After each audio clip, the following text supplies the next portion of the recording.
Okey gang, sambung projek Wira geran aku ni. So yang lepas aku dah troubleshoot masalah cigar soket yang tak hidup ni. Dan lepas tu tak menjadi gang. Jadi aku baca komen korang. Aku baca gang. Aku cuba buat apa yang korang suruh. Tengok ni, aku buat uji test pen soket tu. Memang ada api, tapi masih tak ada apa-apa gang. Dan akhirnya aku jumpa satu jalan. Di mana jalan ni kalau cuba kita tak tahu gang.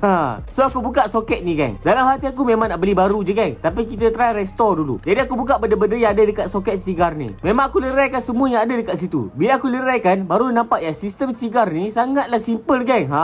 Jadi macam pelik lah kalau dia rosak. Jadi lepas tu aku ambil kertas pasir dan aku gosok dekat tempat bersentuhan dekat situ. Lepas tu dekat sini macam ada satu wayar tau. Aku buka juga wayar tu dan aku tarik wayar tu dari kulit dia. Nak check sama ada putus ataupun tak. Ternyata tak ada apa-apa gang. Mantap. Dekat hujung wayar kecil tu aku gosok juga. Biar arus boleh lalu dengan cun. Mantap, satu tu pasang balik. Dan nak dekat sini pun aku gosok juga. Dan aku pasang balik. Lepas tu tempat ikat ni pun ada tempat bersentuh. Jadi kita gosok area situ juga. Dan kat sini pun ada tempat bersentuh juga untuk wayar negatif. Aku gosok dekat situ juga.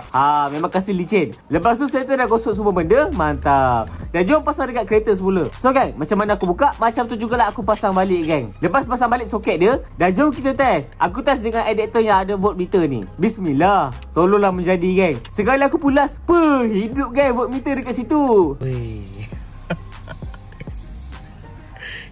Jimat duit aku, jimat.